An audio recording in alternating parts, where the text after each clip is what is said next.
Hello, this is Jessi Sletten from Empowering Postpartum, and welcome to the Spanglish World Networks on Zingo TV, channels 250 and 251. Please remember to download both the Zingo TV app on the respective app stores on iOS and Android devices, and while you download, make sure to rate and leave a comment. The app is free. Zingo TV is also available on Google Chromecast, Amazon Fire and Fire TV sticks, Roku and Roku sticks, and on all smart TVs 2016 and forward. I am so happy to be back with another amazing episode of Empowering Postpartum with me, Jessi Sletten, your postpartum empowerment coach, helping you feel calm, confident, and prepared for your postpartum experience before birth so that you can have the slow and connective fourth trimester you deserve. And my special guest today is Alli Williams, and she is the founder and CEO of Financialli Focused. And we will be chatting about how to plan ahead for both expected and unexpected baby costs. So welcome, Alli. Thank you so much for being here today. Thank you so much for having me. I am so excited for this conversation, a much needed conversation, in my opinion. Yes, absolutely. We were talking just backstage before we came on live about how it is just so unbelievable. All the tiny little expenses that just pop up, even the ones that you're expecting can just be way bigger than you even planned on it being, especially if it's your first child. Like for me, I was so blindsided by some of the financial impacts. So super excited about this conversation. And I'd love for you to just get us started by, introducing yourself a little bit more. Tell us how you got into this work, and we'll just kick off from there. Yeah, so I'm Alli Williams. I live in South Carolina with my husband and two little boys. They are 3.5 and 2, so very close in age. Yes. And it's a hot mess over here 99% of the time, but I hear you. Chaos. Pure chaos. So I have been doing this since 2018, so I've been around for a while.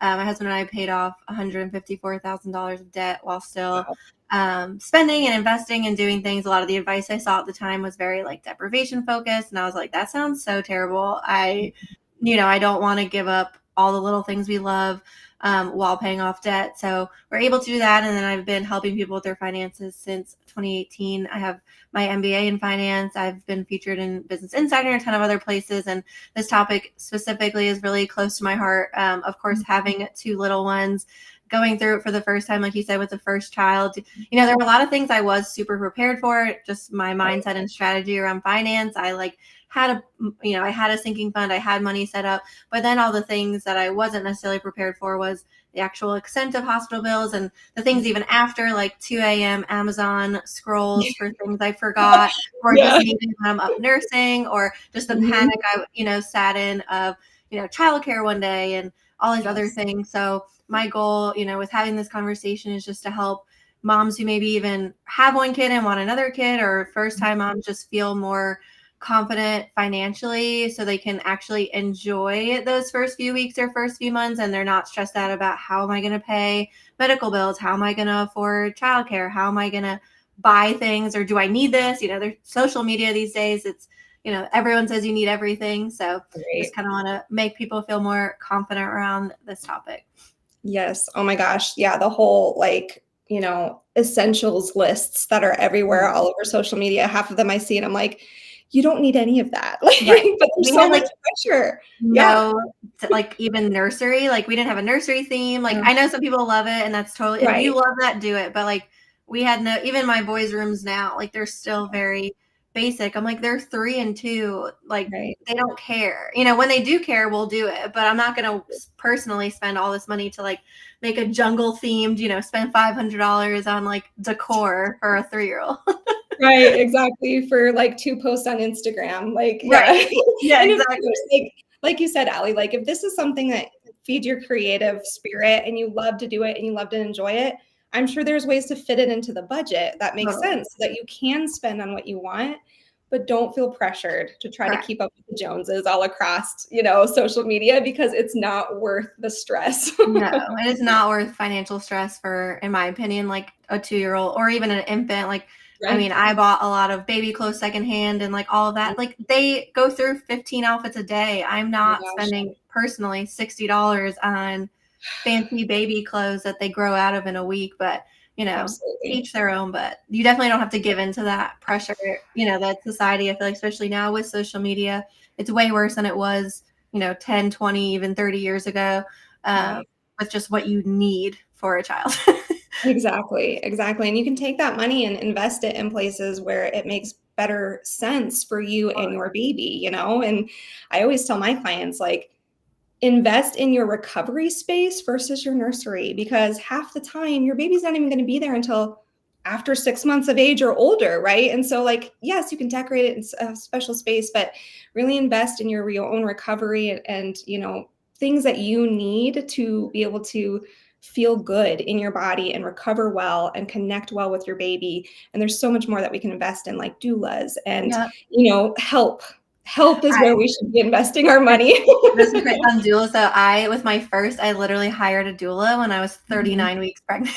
And she was like, I think this is the latest I've ever been hired, Yeah. but because I just didn't know. I had no, Yeah. I had no like knowledge. And then with my second, I obviously did it much earlier, but that was something I always recommend. And yes, it's a cost, but to me, that was like a much needed cost. Like I 100% recommend it. And with my first, I didn't know. Like I didn't even know what options were out there. Like I was just following what doctors were telling me, like just do this. And I had thankfully a very easy pregnancy, like no health issues, but both my kids were very late. I went to 42 weeks and then for almost 42 weeks. So anyway, so that's why I hired a doula, just for like to have an advocate and have someone to tell me things.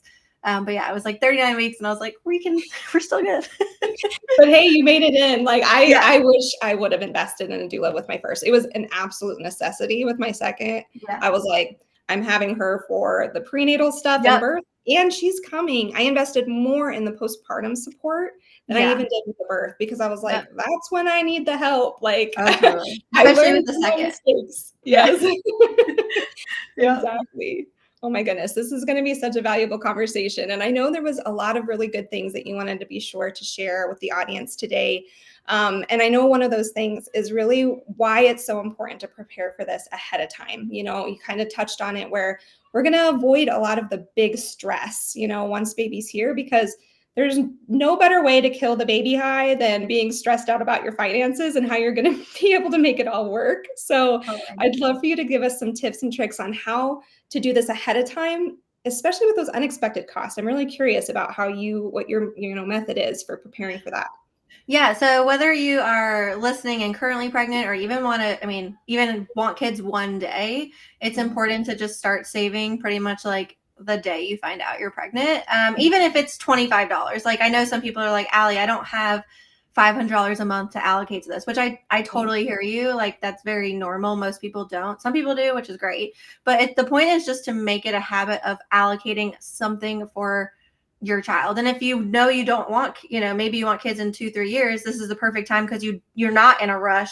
And that's what I did. I knew I wanted, I knew we were going to start trying soon. So I just kind of created like a fund in my savings account. Literally it's called Sprinkle, because like when I found out at 4 weeks, they're the size of a sprinkle. And so that was like our first nickname until we decided to name. But anyway, it just literally was called Sprinkle, and it was just set up to just, as I had extra money to allocate, it would just go to that.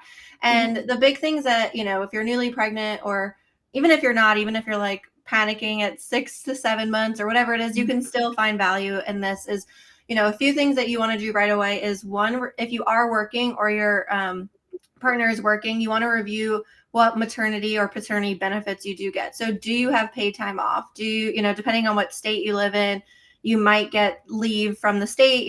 If you are in the US, obviously there's no, which is a whole other topic, federal, I know, it's so terrible, maternity leave. Some companies offer it, some don't. So you really want to get a picture of like, how much is this going to quote unquote cost me? And one thing I always tell people, if you can kind of save at least enough of your salary for the loss of income, it will make that transition a lot easier, where you're not like, going to like a bare bones budget, or like barely able to pay things because you have no income coming in. So the first thing you want to kind of look at is, what is your loss of income for you and your partner, if they're going to take any time off? And then figure out, like, based on that amount, that for me, that's like the minimum amount at least you want to have, so that you aren't worrying about how we're going to pay our bills. The other thing, of course, is the medical. So like having that conversation with your doctor, or if you do a midwife or whatever route you go, of what are the costs. I know, for me, my provider did like a global fee. So I had to like pay a certain fee, which covered them. But then you also have to think like, anesthesia and your room and board if you do an epidural. And one thing that I did, which I think a lot of people don't do, is you can call your hospital and get like an estimate. And you can do the estimate based on a vaginal birth or a C-section, and they'll give you, based on your health insurance, what to expect. And yes, it's not exact, because maybe you said you didn't want an epidural and you got one, or maybe you got one and you didn't, or maybe you needed antibiotic or some extra treatment that you didn't plan for. But at least it gives you a starting point of what will I potentially owe based on my health insurance and based on my plan for care, and then kind of adding that to like an ideal amount to save, so that you have at least the most you'll kind of owe for that perspective. And those are the two kind of expected costs that I think a lot of people don't look at right away, because it's like the bliss of being pregnant, and which is wonderful. But for me, I also want to feel, with both of mine, I wanted to not be stressed about how am I going to pay these medical bills, how am I going to afford loss of income, especially with my first. Like, my employer didn't offer any paid, so I had like disability, and then so I had 6 weeks paid, 6 weeks unpaid, which 6 weeks unpaid for us is a lot of time with no income. So we had to prepare for that. And those are the two kind of starting points that I always say. Just look at your benefits, look at what the costs are. The fear of the unknown, in my opinion, is worse. Even if you can't save 100% of that, even if you can save 70 or 80%, you'll be a lot less stressed about your money. And like we said, enjoy those first few weeks, or enjoy way more than being like, how are we going to pay our groceries or mortgage because we have no income coming in? Or how are we going to, buy things for our other kids, or things that come up? So those are kind of the two main, what I would say, expected expenses that you want to at least get as close to 100% saved before birth as possible. Yeah. Absolutely. Yeah. I think that that's something that I, think is an important thing to keep in mind, is like, you do have a lot of power in the fact that you can be proactive. And I think that that can be applied across the board with preparing for our births and our postpartums.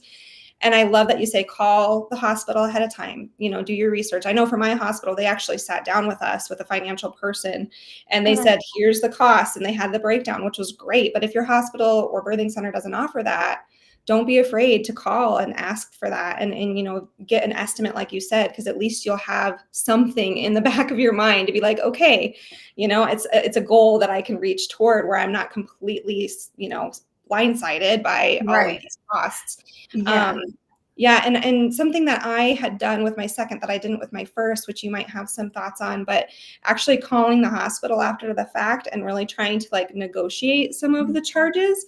I had no idea you could do that. And so the power in that with the second time around, I was able to save quite a bit of money by just kind of talking to them and figuring out where, we can negotiate some sort of deal, and also setting up a payment plan, which was really helpful too.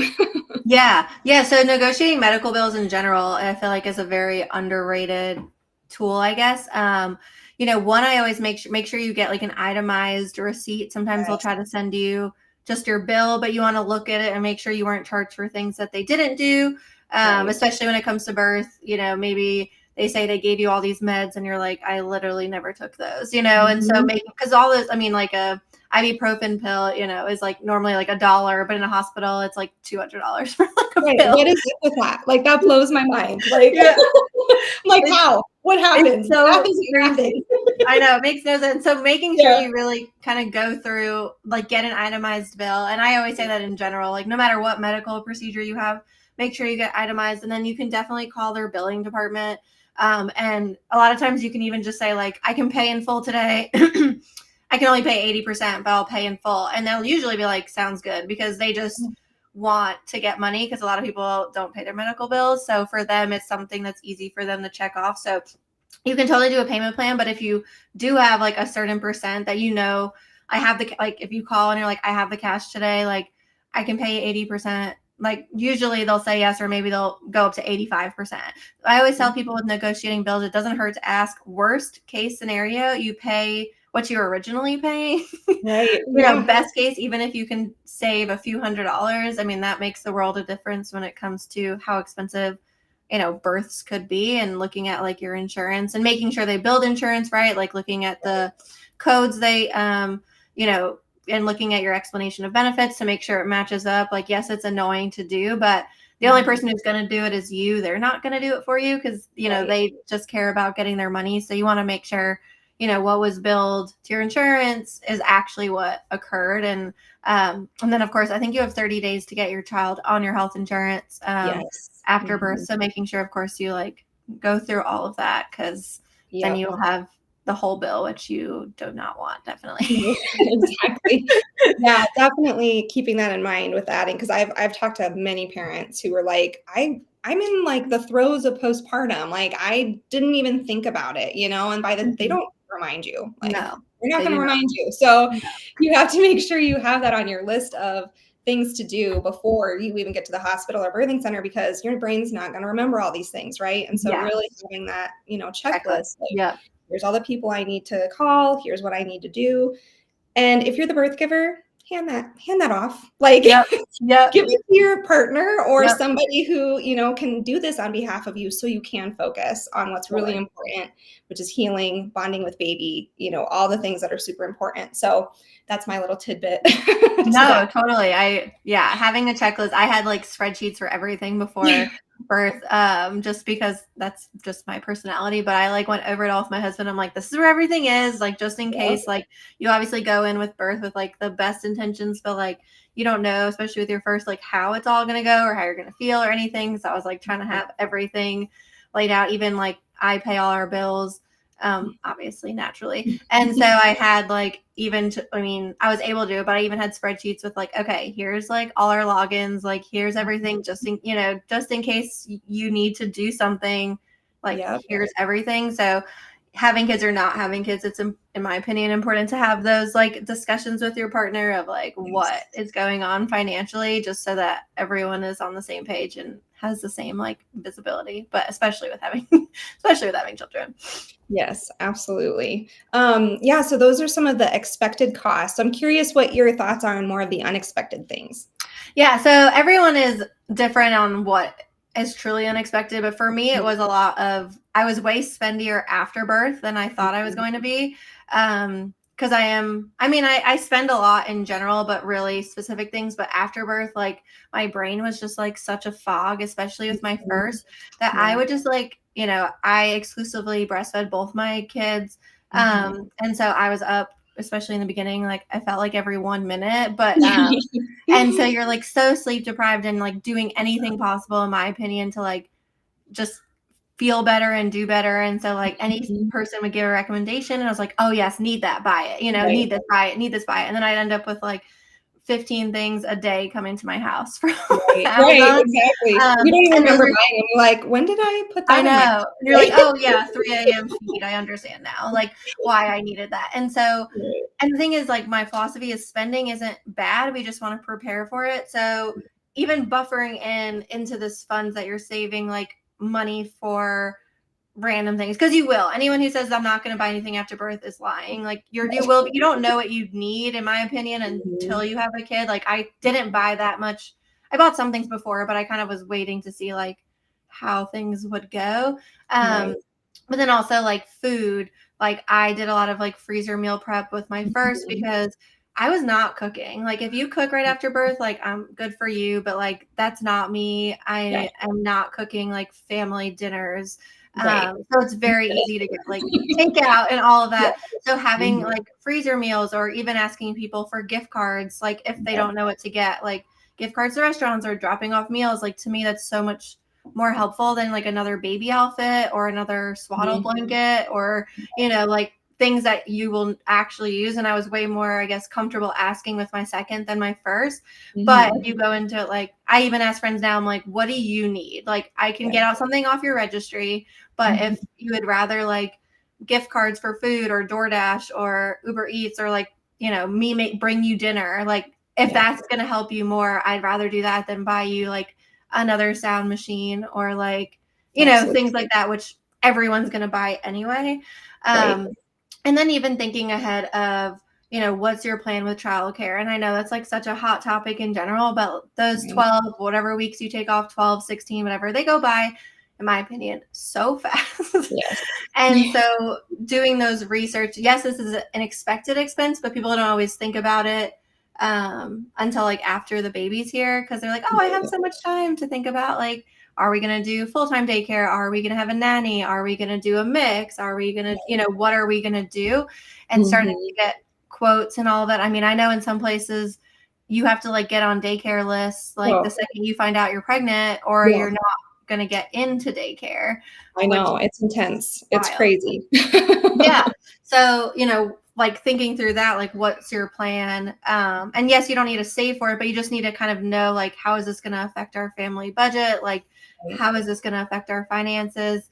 And then one thing like I did with both my boys is I opened like 3 different accounts as soon as they were born. So I had like a savings account, a 529 for college, and then a UTMA, which is an investment account. And I even asked people to put money in there instead of, especially with my second, instead of like, I have 2 boys, so I had everything I really needed from the first, and they're so close in age that I literally just used everything for the second. Like I did not really buy anything really new for the second for second child, but it's fine. They don't know the difference. Yeah, they're fine. But so like, setting those up, even if you can't contribute right now, of just putting things, getting things set up. And you don't all have to do like, this is me saying things. It's not things you have to do a week before you, a week after you give birth, but it's things like even on a checklist to have, like, okay, once I'm feeling better, like these are things we need to look at, or even ideally look at childcare before your child's born, even if you're not like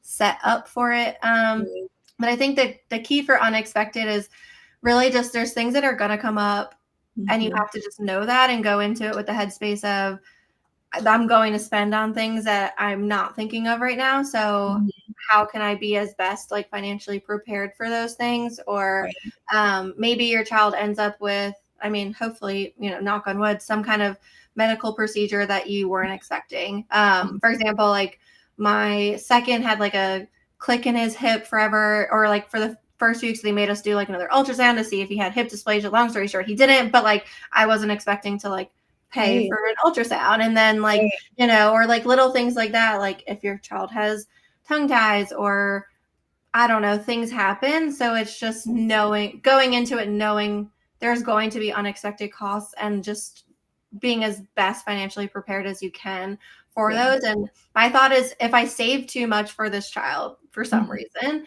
it can always be allocated to something else. So for me and my like sprinkle fund, anything left over once postpartum period is kind of over, I just moved into his savings, like his accounts. So just you reallocate it. Or if you have another savings goal, you just move it to that kind of bucket. So there's no con, in my opinion, of saving as much as you can. Worst case scenario, it just gets moved, to another kid or another goal or something like that. Absolutely. Yeah, no, I can't agree more. I think it's really being creative around like how to create that cushion without like you said, that deprivation is icky. We don't want to get into that place, which we're going to touch on here in a few. But one thing that I always recommend adding to your registry isn't just baby stuff, but you can even put doula funds, on your registry. And there's ways for people to contribute to that cost. And that, in my opinion, is way better than, like you said, another onesie or another blanket that you're never going to use. And don't feel guilty about asking people to contribute to that, because at the end of the day, you need to get what is going to be best for you. And I know the people who love and support you are going to want to do what is best for you too. So don't be afraid to ask.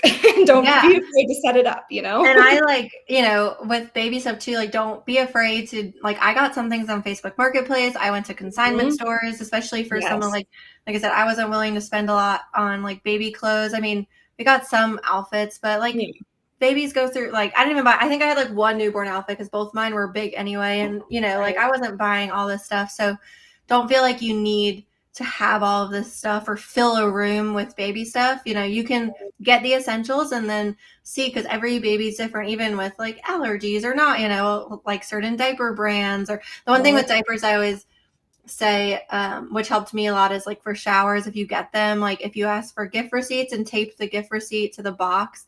So then if you get like a million of say size 0 and your child isn't even in size 0 or newborn because they start in size 1, you could go back. It just makes it easier. Some stores do take returns without receipts or switch out sizes, but it is obviously a much less stressful experience if you have the gift receipt. So I always like would tape it to the box because or else I'm going to lose it. I always lose receipts. Or if you get it like online, just like kind of star the email. And then you can like kind of switch out, because that was another thing. Diapers, like I was like, they're expensive and I'm not trying to waste all these. So like, yeah, absolutely. Oh my gosh. Yeah. Diapers are ridiculous. And like you said, you never know which brand you're going to end up using, because your child might be fine with Huggies, and then, or they might have an allergic reaction to it. So then you need something else. And so it's always important to be able to return the things you're not going to use, because that's just money sitting there waiting to be, reallocated Exactly. Absolutely. Well, I know one of the things that we did want to talk about is that it can be overwhelming. And I think a lot of people have this bad taste about budgeting, right? It just feels like it's restrictive, or we've just never done it in a way that feels freeing. And so I'd love to get some of your tips and tricks on how do we make this more fun? How do we make this more manageable, where it's not this like, oh, another spreadsheet that I have to put every little receipt into, like that's what I think of when I think of budgets. And it makes me also, how can we do it like that? Yeah, and you're not alone. I think like just over the years, if you think about like who's told you about budgeting, it's usually some like male figure. So it's like a dad or a grandpa or like someone you've heard on the news. It was like, you need a budget. And you're like, oh, that sounds so boring and terrible. And I always try to remind people, a budget is just telling your money where to go. And the best part is you get to decide. So you're the one creating your budget, and you're the one that gets to tell your money where to go. And yes, of course, you have to pay bills. Like, there's no way around that. Or if you have debt, like, yes, you have to like put money to debt.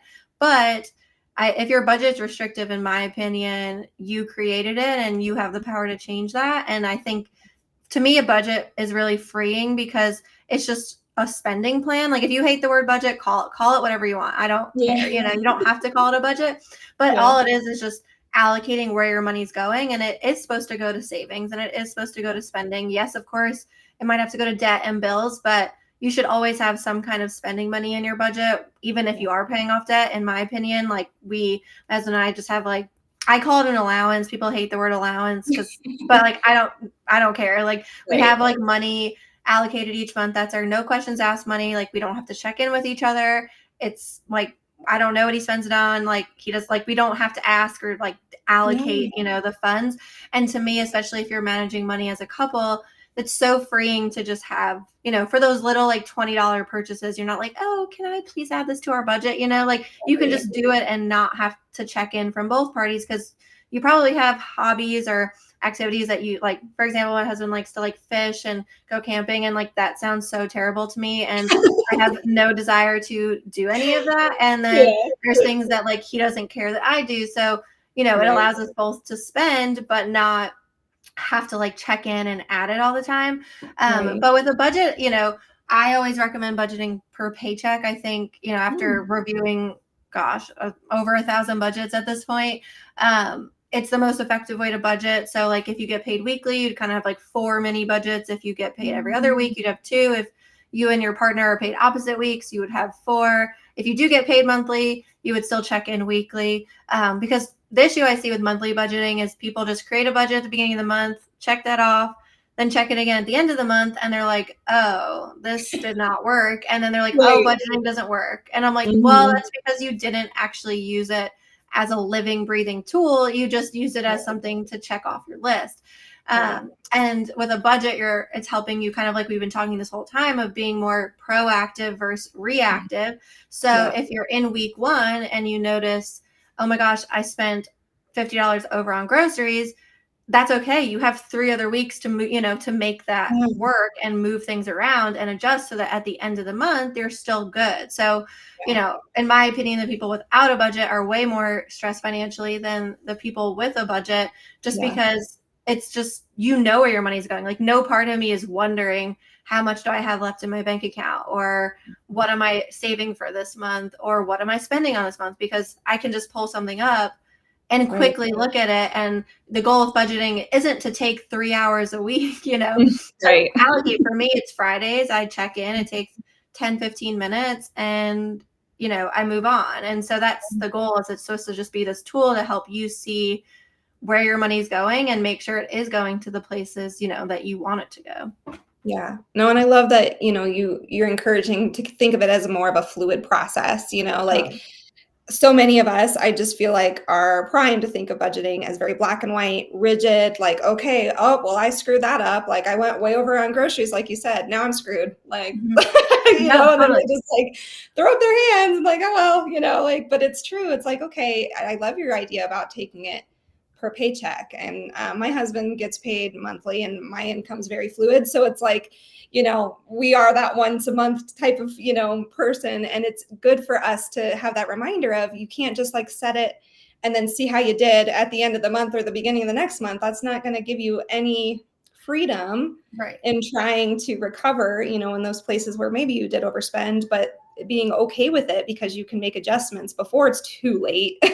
And you're at the next month and you're in this deficit or something like that. So it's really, really and then with per paycheck too, I think like the reason why I love it is because, like, say you get paid on the 1st and you get paid on the 15th or something like that. It'll be like, you get paid on the 1st, every expense from the 1st to the 15th should be covered in your first paycheck. And so you're not kind of, you know, a lot of people, we get stuck in the cycle of like, you put groceries on the credit card, but you're waiting for the next paycheck to kind of pay off the groceries that you already spent.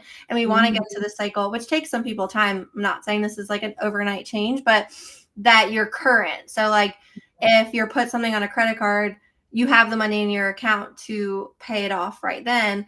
It also helps us see what times of the month are more expensive. So for most people, like the first 2 weeks of the month are super hectic because a lot of your bills are due then. So you're like panicking. And then like the 15th happens and you're like, oh, I have money, I'm good again. And then you're stuck in the cycle of like having no money, having money, having no money. And so by per paycheck, we can kind of see, okay, how do we balance your month out more evenly so that you're not just in this like cycle of like doing really well, doing really bad, you know, and you're like in this. So, you know, some, like for me, I split up my mortgage. So like I kind of split it up.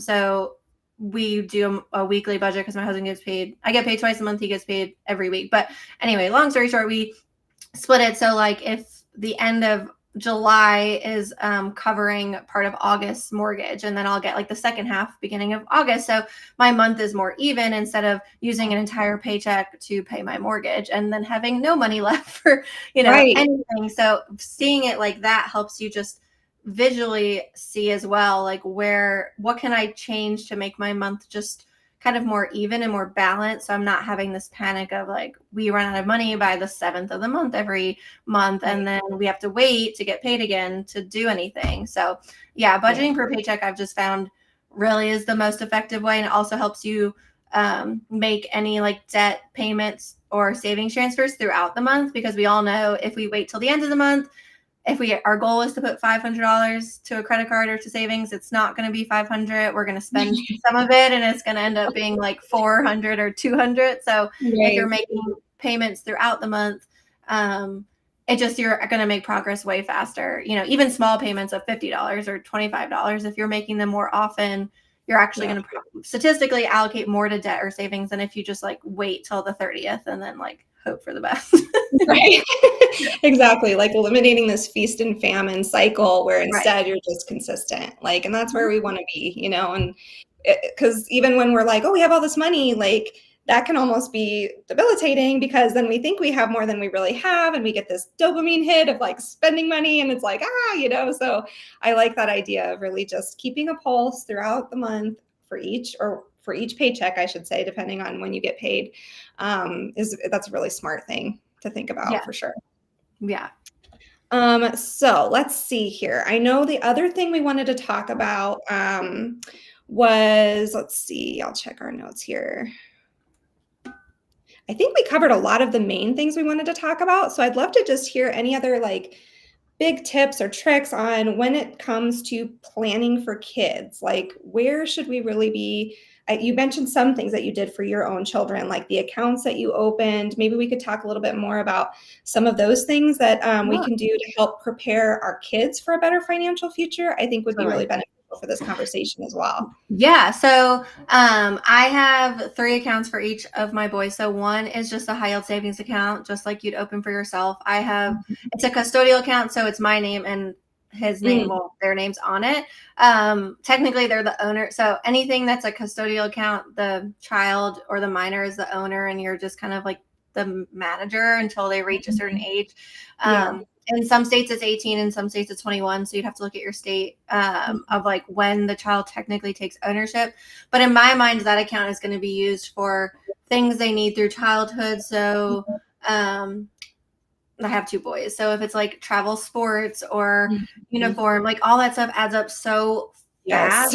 And so my plan is to use those, that's not money that they'll necessarily use when they're older, but it's money that will help kind of offset things that we'd have to pay for, so they can still do things that, they want to do. If there's like some summer camp, or if they're really good at some sport and they need an extra trainer, I don't know. If there's things that like we would love to help pay for as they grow up, that's kind of what that accounts for. And then a 529 is for education. So you can use a 529 for K through 12 private school, or you can use it for trade school, or like a 4-year degree, 2-year degree, whatever you want.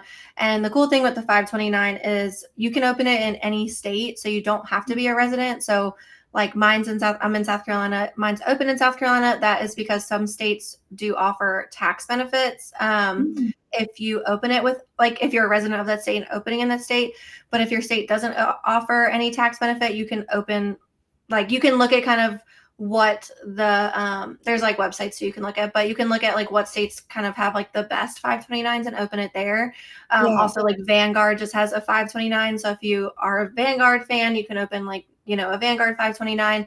And the thing I love about them is they also give a link that's very easy to send to family and friends to have them contribute. So like we'll do that for birthdays, even if it's $25, like that compounded over 18 years is a lot more than $25. And it's just kind of a start. So for birthdays or Christmas, especially when they're really little and don't care as much about like birthday gifts, or like you can just reuse, like for Christmas, sometimes I'll literally keep some gifts and then give it to them the next year because they don't know. 529s are great. And this year, as of now, I mean, regulations and laws always change. Starting in 2024, you could actually roll over a 529 into a Roth IRA for your child. Because I was hesitant. So the reason I have another type of account is I didn't want everything in education, because I just don't know what education will look like in 18, 20 years. If they'll go to a 4-year degree, like I don't know. So I didn't want all of their savings kind of tied up in there. So then we also opened a UGMA or UTMA account, and that is a taxable brokerage account for your child. The con, or the thing people don't like about it is it's a custodial account, so your child owns it. So at 18 or 21, depending on your state, technically the child can go take out all of the money. But my goal, I mean, knock on wood, we'll see, is to raise financially responsible children and show them if they leave this money, how much more money they'll get based on compound interest. So, if you open it when your child's an infant and contribute, if they leave it till they're 50 or 60, I mean, they could, depending on how much in there, literally have $500,000 or $1 million just from that one account. And they can use it for anything. So it can be used for like a house down payment one day, or if they decide to take like a sabbatical for a year, I don't know, like it can literally be used for anything. So that, we kind of decided from like a risk tolerance, and then also just from like a goal, like your family goal, what do you want to contribute for your child? Do you want to only pay for their education? Do you not want to pay for their education, but give them money for, a house down payment one day or something like that? Based on your own family's goals, it's important to see what account might serve, the need and purpose that you want.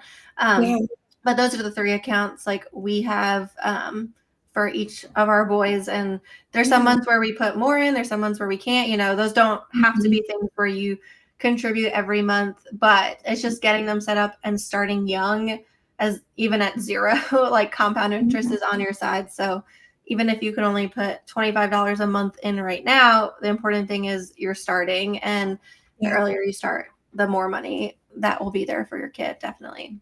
Yeah. And I loved what you said about trying to raise, financially responsible kids. And I know we don't have a whole lot of time left, but I would love, and this is kind of off topic for saving for babies, but it's related because it's about our kids. What would be your best tip for trying to instill that idea and that concept in our kids? Because I know from my personal experience and a lot of my friends, we don't have that financial knowledge from our own parents, and so it's kind of starting from scratch for ourselves, but also we need to instill that in our kids. So I'd love to get your thoughts on that. Yeah. And so my kids are obviously little, so I'm going to take it from that perspective, but my goal is to just be open with them and explain things. So even now, I'm trying to explain that things cost money. And because I feel like that to me was a concept I did not understand as a child, that things actually cost real money. That means you worked for it. And both my boys understand we work, and then both them they'll come grocery shopping with me, and I'm trying to understand we have to buy this, then we have to pay. And even as a young age, yes, I'm not trying to be you need a budget at 2 years old, but I'm trying to just start their wheels turning of things do cost. And we're not the age where we're doing any kind of allowance, but I do want them to understand too, kind of delayed gratification. So there's things I've heard that works well with kids. If your child wants something in a store, tell them we'll take a picture of it and then add it to the Christmas list or add it to their birthday list. So it's not telling them, and I do this even if we're adults, it's if you want something, it's not a no, it's a no right now, and we'll save for it and allocate it. So showing your kids to kind of the delayed gratification, if you want that, that's great. And, but right now we don't have, the money set aside for that. So we have to save for it. Or if when they're a little older, getting more money for birthdays or whatever, making sure they kind of do what you do with adults, split some between saving and spending. Okay, if you can spend half, but half has to go into savings. Or for big purchases, maybe if it's a bike, you would pay 50%, they pay 50%, and just kind of showing them to save. And then my plan when they're older, more middle school probably or older, is to show them basic budgeting skills. Maybe not our exact budgets, be hey, when they have a first job, kind of show them how budgeting works. They can pay me rent, or not rent, but pay something that I can then save for them. I wouldn't actually keep it, but to show them that when you get money, usually you have to pay something with it. And then with their accounts, my goal is to show them the compound interest. If you leave this for another 5 years, if this is how much more you'll have, and what can you do with that. And credit cards are the big thing I hopefully will instill on that's where a lot of people, I think, the teen or college years run into issues, of course, with credit card debt. So that's a discussion I'll definitely have when they're at least, more high school age of, what is a credit card and what isn't a credit card. It's not money, you have to have the money in your account. And one thing that my parents did well when it comes to finances was credit cards. So I personally never had credit card debt. My husband did, which is what we paid off. But my dad would be put one thing on the credit card and then pay it. That's it. Don't use this as a bank account. And so in college, I would always put my gas on it and then pay off my credit card, so kind of showing them this is not free money, and then kind of how interest works the opposite way with credit cards. But I think for little kids, it's more just being open with things, and trying to have these secret conversations, not around them. Of course, you don't want to fight about money in front of your children, but just showing them, oh, this costs $10. How much money do we have? We have a $5. Can we buy that? As they understand math, just showing them how, really buying things and savings really works. No, I love that. Just the exposure is important, but then also the instant gratification thing. I know that that's something that all kids struggle with. And, being that my children are on, a neurodivergent spectrum, it's even harder. So it's really trying to just expose that over and over and over again, being patient and just showing them okay, that is a really great goal for you to save for, that you really want this one thing, so let's figure out how we can do that. Right. And, it's hard because it's hard for adults too. Yeah, it's hard for us. Yeah, exactly. I want that right now. So Amazon, no. Struggle too. It's crazy. But they also, there's a statistic that most of your money habits form by the age of 7. Wow. And it's because of just not even what you're taught, but what you're exposed to or not exposed to. So like if, maybe they're like, my parents never talked about it, but that is something, right? Or like Right. if your credit card was, if you're grocery shopping with your parents and the card's always declined, that's something you keep in your mind. Or if you see your parents just visibly stressed every time a bill comes in, they can feel that emotion. So most of your like kind of, I guess, mindset and like money habits are formed really early in childhood. And it's not to like stress parents out, but it is something to just keep in mind on why, like trying to kind of expose them to some things that you weren't exposed to maybe as a child, to just show them like, yes, if the bill comes in, we can be stressed, but we create a plan. Or like, if we don't have the money now, it's okay, we'll save. I know a lot of with kids, they like those like color charts, so you can like, color in the lines, like say they need $100 and every line's $10, like, oh, how much do we have, and kind of make it a game to an extent to show them like, you can want this and we'll get there. We're just not here right now. And kind of, to your point, it's over and over. And just like with adults, there's over and over and over a lot of repetition and breaking. For adults, it's breaking habits. And for kids, it's like forming those habits. So. Right, exactly. Yeah. Trying to create a healthier foundation from the beginning, is really, it's a gift, that we can give our kids this positive mindset around money instead of these generational money wounds that I think a lot of us carry, which can be really, really hard to undo. My kids love Dollar Tree. So, I mean, don't be afraid to like hit up, the dollar stores. Like they think it's the coolest thing ever because I'll let them go in and like pick something and they're like, this is a gold mine. And so, especially back to the kind of circle with the comparison game, like, especially with kids when other kids are getting things and, having those conversations are going to be tough, when kids get like cell phones at age 5, or like computers and all these electronics. And so it is a hard discussion if you're like, that's not what we, do in our family, but there are other ways to like promote, like for us, we're more of an experience family more than like a materialistic family. So like maybe you get like a zoo pass for your kid or ask for birthdays for like, passes to a museum or something like that. Or maybe you're take them on like a day trip somewhere or something like that. So there's ways to get creative too that aren't as like costly when it comes to kids. Absolutely. Yeah. I think these are all really great tips. And I'm so appreciative that you were able to take some time to share all this with us today. It's been a really great conversation. And, I'd love for you to give everybody a chance to connect with you. So where can they find you? Where can they connect with you and work with you if that's something they're interested in? Yeah. So I am on Instagram way too much. That's what my phone tells me whenever I get like the alert of how long I've spent on my phone. So Instagram is the best way to reach out. It's financially focused. I am on there way too much. But I also have a website, financiallyfocused.com. I started as a blog in 2017. So there's a ton of blog posts. I have a ton of free resources. I have a free financial foundations course. I have even like things for a babies and budgets kind of like checklist on there that's free. So the website is a great place to kind of just start if you're like, okay, I'm just looking to find somewhere to begin.